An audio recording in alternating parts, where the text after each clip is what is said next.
আজ 9ই জুলাই বৃহস্পতিবার। দেখে নিন আজকের বাছাই করা সব গুরুত্বপূর্ণ খবর। শুরুতেই অল্প কিছু হেডলাইন্স। বারুইপুর এনকাউন্টারে পুলিশের পদক্ষেপকে সমর্থন হুমায়ুন কবিরের।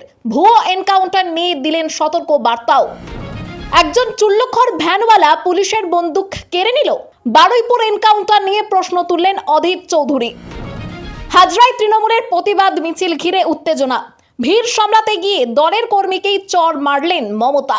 এছাড়াও রয়েছে আরো অনেক খবর। এবার আসছে বিস্তারিত সংবাদে। বারুইপুর কাণ্ডে অভিযুক্ত প্রভাস মণ্ডলের পুলিশি এনকাউন্টার নিয়ে মুখ খুললেন আম জনতা উন্নয়ন পার্টির বিধায়ক হুমায়ুন কবির। পুলিশের পদক্ষেপ ও তৎপরতাকে সমর্থন জানিয়ে তিনি বলেন, বারুইপুরের এই ঘটনা অত্যন্ত নক্কারজনক। পুলিশ অভিযুক্তকে নিয়ে ঘটনার পুনর্নির্মাণ করতে গিয়েছিল।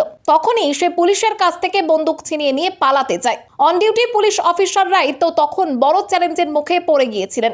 এই পরিস্থিতিতে যা হয়েছে, আমি পুলিশের সেই ভূমিকাকে সম্পূর্ণ সমর্থন করছি। তবে এনকাউন্টার নিয়ে সতর্ক বার্তাও দেন তিনি। তার বক্তব্য, ক্ষমতার অপব্যবহার করে পুলিশ যদি ভুয়োভাবে কাউকে এনকাউন্টার করে সেটা কখনোই সমর্থনযোগ্য নয়। কিন্তু এক্ষেত্রে সে ছিল একজন জঘন্য অপরাধী। তদন্তের স্বার্থে কিভাবে ওই নারকীয় ঘটনা ঘটেছিল তা দেখতেই তাকে সেখানে নিয়ে যাওয়া হয়েছিল। তখন সে পুলিশকে চ্যালেঞ্জ করে, ফলে স্বাভাবিকভাবেই যা হওয়ার সেটাই হয়েছে। এই পদক্ষেপের জন্য আমি বারুইপুর পুলিশকে পূর্ণ সমর্থন জানাচ্ছি।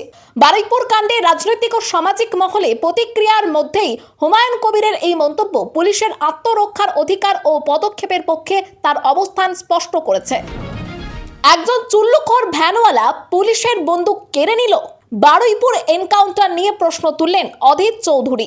বারুইপুর কাণ্ডে অভিযুক্ত প্রভাস মণ্ডলের পুলিশি এনকাউন্টারের ঘটনার পর বুধবার ঘটনাস্থলে যান প্রবীণ কংগ্রেস নেতা অধীর রঞ্জন চৌধুরী। নির্যাতিতার পরিবারের সঙ্গে দেখা করে সমবেদনা জানানোর পাশাপাশি পুলিশের এনকাউন্টার তথ্য নিয়েও প্রশ্ন তোলেন তিনি। পুলিশের দাবি, অপরাধের পুনর্নির্মাণের সময় অভিযুক্ত এক পুলিশ কর্মীর বন্দুক কেড়ে নিয়ে গুলি চালিয়েছিল। সেই প্রসঙ্গে অধীর চৌধুরী বলেন, আমার ভাবতে অবাক লাগছে যে লোকটা খালি হাতে গ্রামের মানুষকে নাবালিকার দেহ খুঁজতে নিয়ে গেছিল, সেই লোক পুলিশের বন্দুক কেড়ে নিয়েছে। আরো অবাক লাগছে, একজন চুল্লুখোর মাদকখোর ভ্যানওয়ালা শুধু পুলিশের বন্দুক কেড়ে নিল তা নয়, এক রাউন্ড গুলিও চালিয়ে দিল। আমাদের পুলিশের তাহলে কি হাল?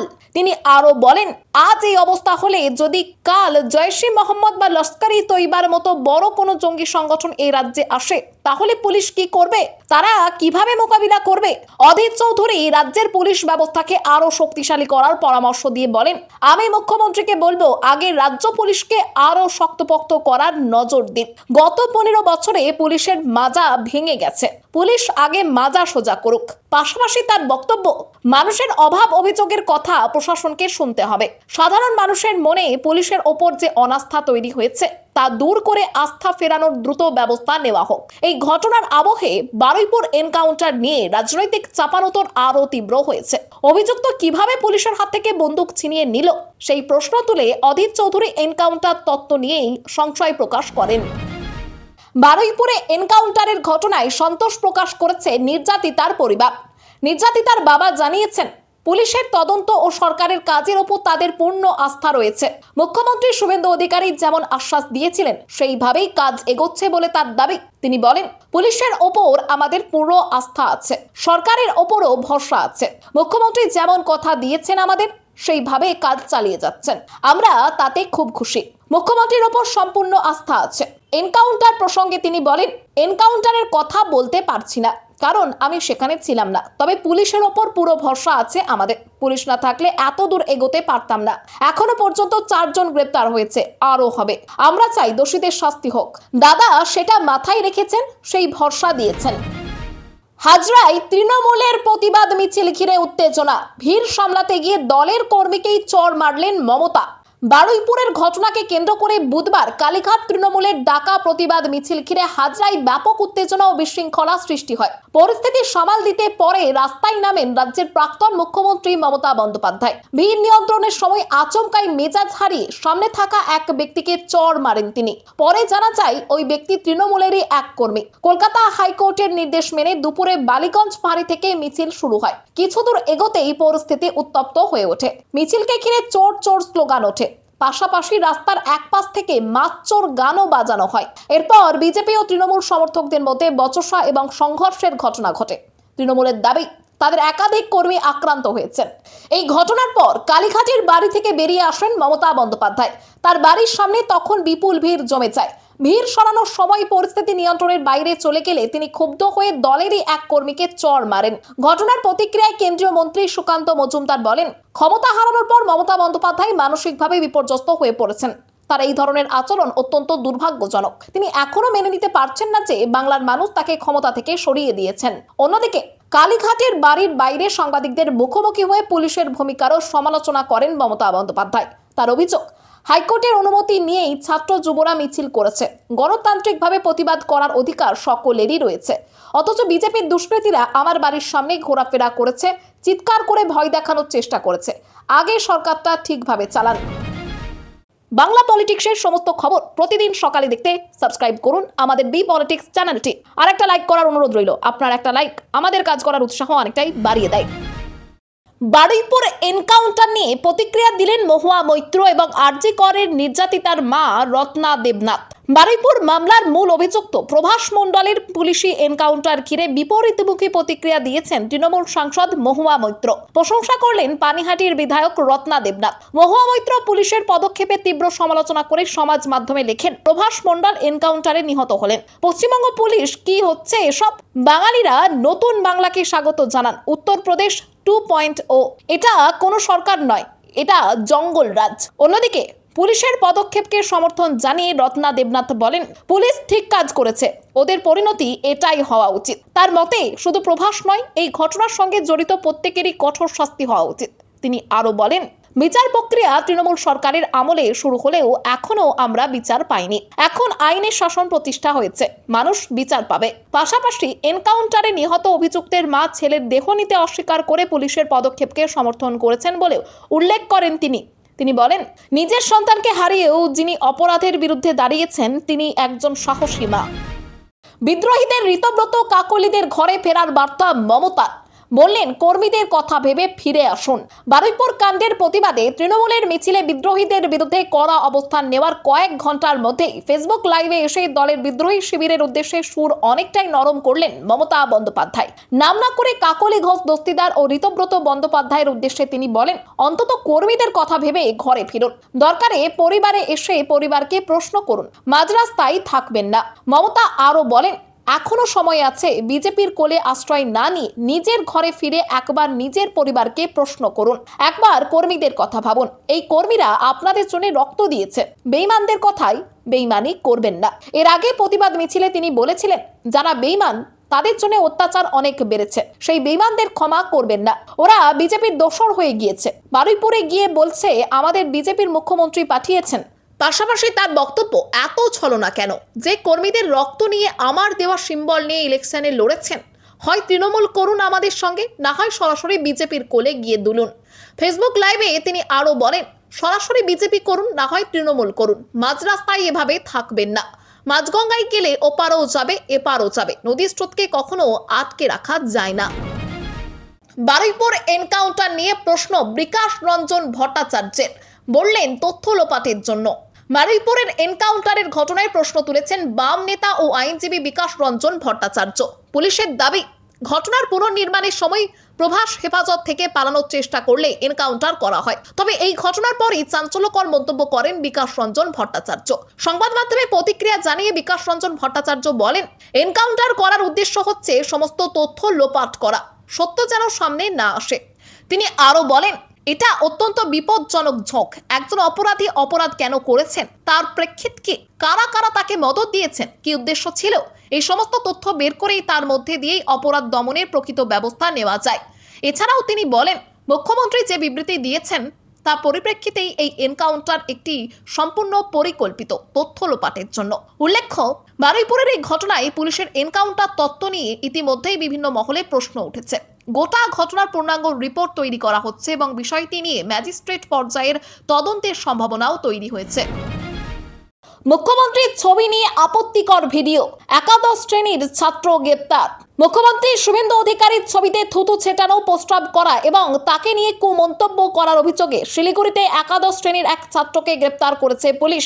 অভিযোগ, তরাই তারাপদ আদর্শ বিদ্যালয়ের এই ছাত্র শ্রেণীকক্ষে বসে মুখ্যমন্ত্রীর ছবি নিয়ে আপত্তিকর ভিডিও তৈরি করে, যা পরে সমাজ মাধ্যমে ভাইরাল হয়। ভিডিওটি ছড়িয়ে পড়ার পর এলাকায় ব্যাপক চাঞ্চল্যের সৃষ্টি হয়। স্থানীয়দের অভিযোগের ভিত্তিতে জনরোষের হাত থেকে ছাত্রকে উদ্ধার করে থানায় নিয়ে যায় পুলিশ। পরে সদপ্রণোদিত হয়ে মামলা রুজু করে তাকে জুভেনাইল কোর্টে পাঠানো হয়। ঘটনার জেরে স্কুল কর্তৃপক্ষের ভূমিকাও প্রশ্নের মুখে পড়েছে। প্রধান শিক্ষক অশোক নাথ বলেন, অত্যন্ত নিন্দাজনক ঘটনা, এটা কখনোই কাম্য নয়। এই ঘটনা ঘটেছে টিফিনের সময়, তখন শিক্ষক শিক্ষিকারা কেউ ক্লাসে ছিলেন না। মোবাইল নিয়ে ছাত্রটি কিভাবে স্কুলে ঢুকেছিল সেটা দেখা হবে। শিক্ষকদের দাবি, সমাজ মাধ্যমে ভাইরাল হওয়ার উদ্দেশ্যে ছাত্রটি এই কাজ করেছে। শিলিগুড়ি পুলিশ কমিশনার সৈয়দ ওয়াকার রাজা জানিয়েছেন, ছাত্রকে জুভেনাইল কোর্টে পাঠানো হয়েছে। আদালতের নির্দেশ অনুযায়ী পরবর্তী পদক্ষেপ করা হবে। বারুইপুর কাণ্ডে আরো এক অভিযুক্ত আনন্দ সর্দার কি সিপিআইএম এর পোলিং এজেন্ট? খবর ছড়াতেই আসল তথ্য সামনে আনলো বাম শিবির। বারুইপুরের ঘটনায় আরো এক ব্যক্তিকে আটক করেছে পুলিশ। বারুইপুর থানার স্পেশাল অপারেশন টিম এবং এসটিএফ যৌথভাবে ওই ব্যক্তিকে আটক করেছে।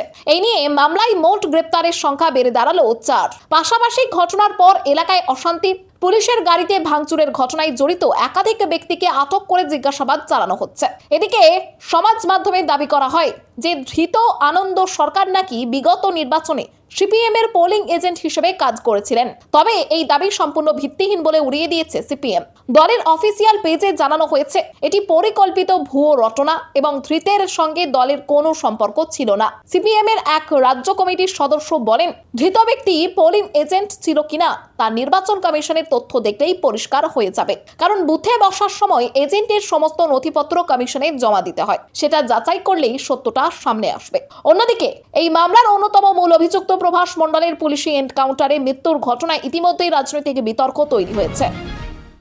তৃণমূলের 3টি ব্যাংক অ্যাকাউন্টে 440 কোটি 42 লক্ষ টাকা ফ্রিজ করল ইডি। আর্থিক তছরূপের অভিযোগে তদন্ত জোরদার।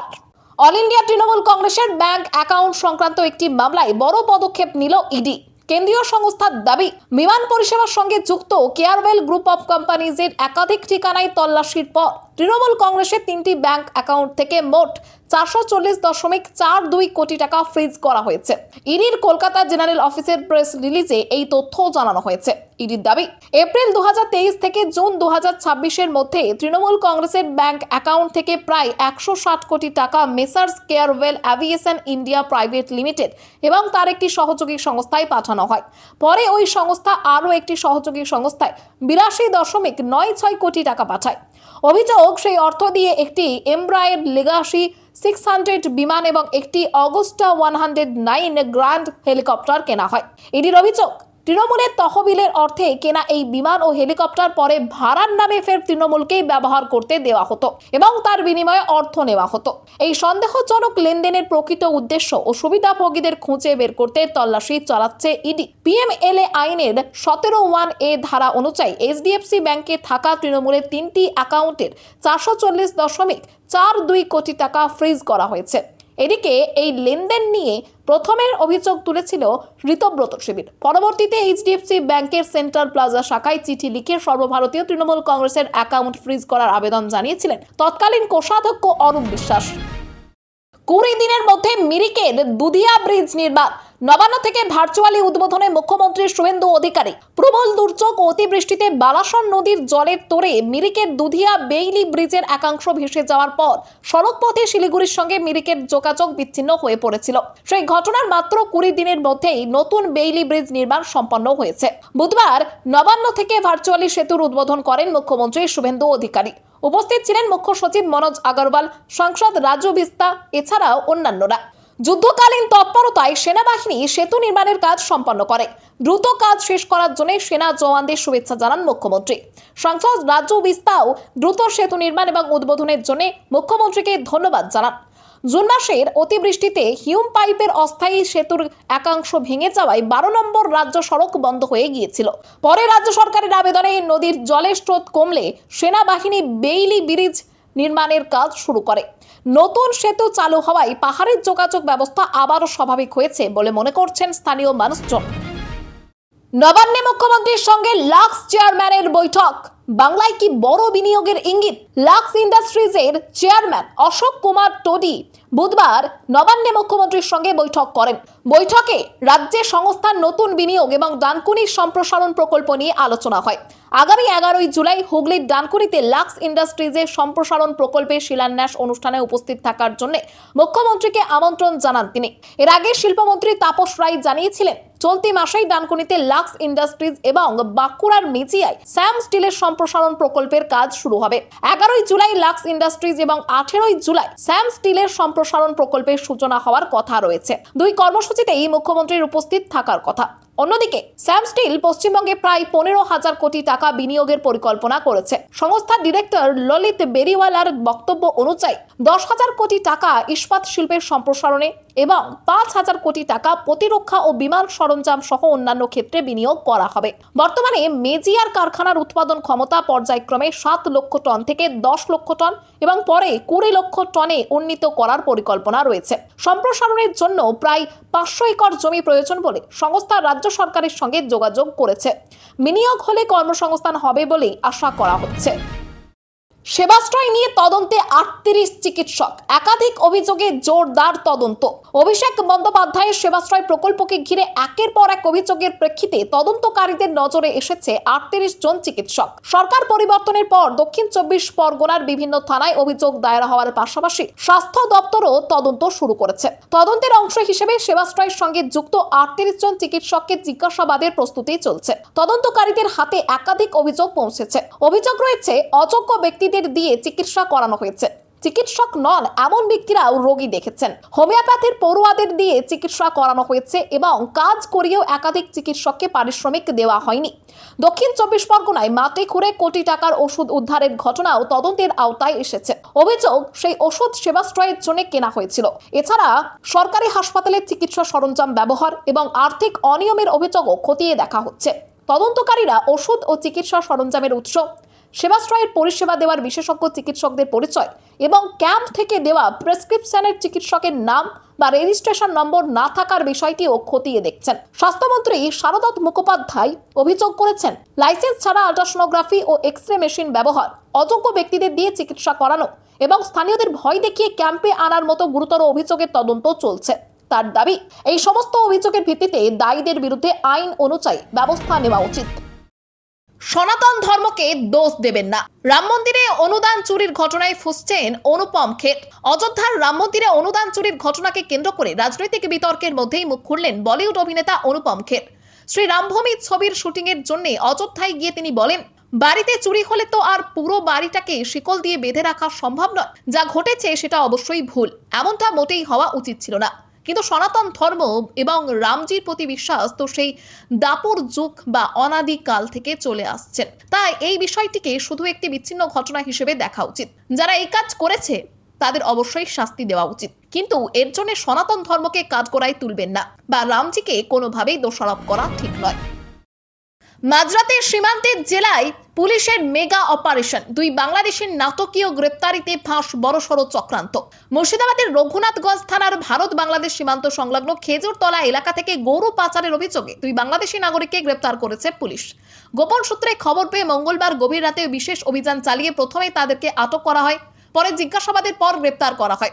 পুলিশ সূত্রে জানা গিয়েছে, ধৃতদের নাম তমাস শেখ ও রুবেল শেখ। দুজনেরই বাড়ি বাংলাদেশের চাঁপাইনবাবগঞ্জ জেলায়। প্রাথমিক তদন্তে পুলিশের অনুমান, সীমান্তবর্তী এলাকার সক্রিয় একটি আন্তর্জাতিক গরু পাচার চক্রের সঙ্গে তারা যুক্ত। বৈধ নথিপত্র দেখাতে না পারার কারণে এবং পরিচয় যাচাইয়ের পর তাদের বাংলাদেশে অনুপ্রবেশকারী বলে চিহ্নিত করে পুলিশ। জিজ্ঞাসাবাদে সীমান্ত পারাপার ও পাচার চক্র সম্পর্কে গুরুত্বপূর্ণ তথ্য মিলেছে বলেও দাবি পুলিশের। বুধবার ধৃতদের জঙ্গিপুর মহকুমা আদালতে তোলা হয়েছে। এই চক্রের শিকড় কতদূর বিস্তৃত, ভারতে কারা তাদেরকে সাহায্য করছিল এবং কোন পথে তারা সীমান্ত পেরিয়েছিল তা জানতে পুলিশ হেফাজতের আবেদন জানিয়েছে। ঘটনার পর সীমান্তবর্তী এলাকায় নজরদারি ও টহলদারি আরও জোরদার করা হয়েছে। খবর আজকের মতো এখানেই শেষ, আবার আসছে।